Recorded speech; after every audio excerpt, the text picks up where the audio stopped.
الحمد لله وحده والصلاة والسلام على من لا نبي بعده الذين أوفوا عهده أما بعد أعوذ بالله من الشيطان الرجيم بسم الله الرحمن الرحيم وما أرسلناك إلا رحمة للعالمين صدق الله العظيم۔ ہوں لاکھوں سلام اس آقا پر، ہوں لاکھوں سلام اس آقا پر، بت لاکھوں جس نے توڑ دیے، دنیا کو دیا پیغام سکوں،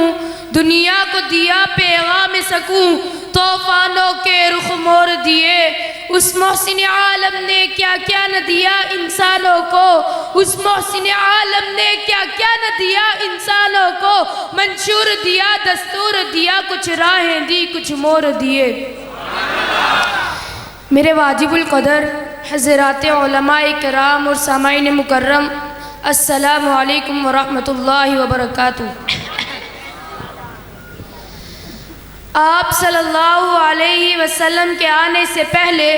دنیا میں ہر طرف کفر کے بادل چھائے ہوئے تھے، شرک کی بدبو کا تعفن پھیلا ہوا تھا، ایک الہ کو چھوڑ کر سینکڑوں معبودان باطلہ کی پرستش کی جاتی تھی، شرک کی بدبو کا تعفن پھیلا ہوا تھا، ظلمت کے گھٹاٹوں اندھیروں سے عرب کی دھرتی سیاہ ہو چکی تھی، بچیوں کو زندہ درغور کر دیا جاتا تھا، عورت کا معاشرے میں کوئی مقام نہ تھا، توحید نام کی کوئی چیز باقی نہ تھی، دین اسلام کی پابندی کرنے والا نہ ملتا تھا، ظلمت کی اندھیرے اور گھٹاٹوں اندھیروں سے عرب کی دھرتی ایک سیاہ رات کی شکل اختیار کر چکی تھی، معمولی باتوں پر سال تک جھگڑے چلتے تھے، ہر کوئی ایک دوسرے کے خون کا پیاسا بنا ہوا تھا۔ اسی اسنا میں جب میرا نبی، آپ کا نبی، ساری کائنات کا نبی، نبیوں کا نبی، امام الانبیاء، ختم رسول، آمنہ کا لال، عبداللہ کا لگتے جگر، حضرت محمد صلی اللہ علیہ وسلم نے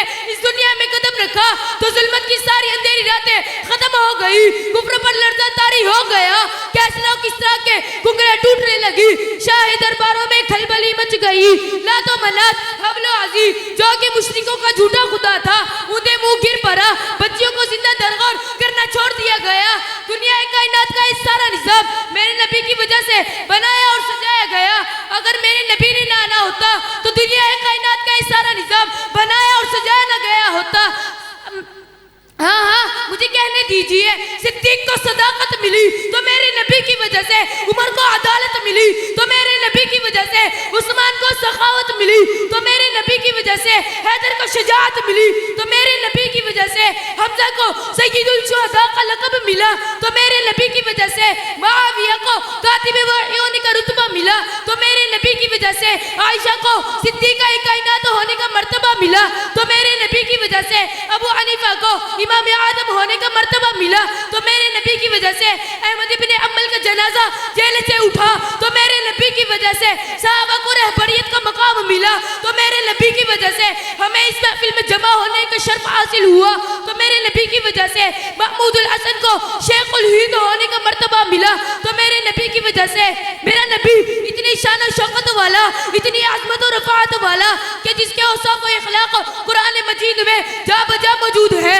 قرآن کریم جس کے چہرے کو والدعا کہے، جس کی زلفوں کو واللیل کہے، جس کے سینے کو علم نشرہ کہے، جس کی آنکھوں کو ما زاغ البصر کہے، کبھی رؤوف کہے، کبھی رحیم کہے، جس کی کملی کو یا ایھا المزمل کہے، جس کی چادر کو یا ایھا المدثر کہے، جس کو ذکر کو ورفعنا لک ذکرک کہے، کبھی رؤوف کہے، کبھی رحیم کہے، جس کی نبوت کو یا ایھا النبی کہے، جس کی ختم نبوت کو ما کان محمد ابا احد من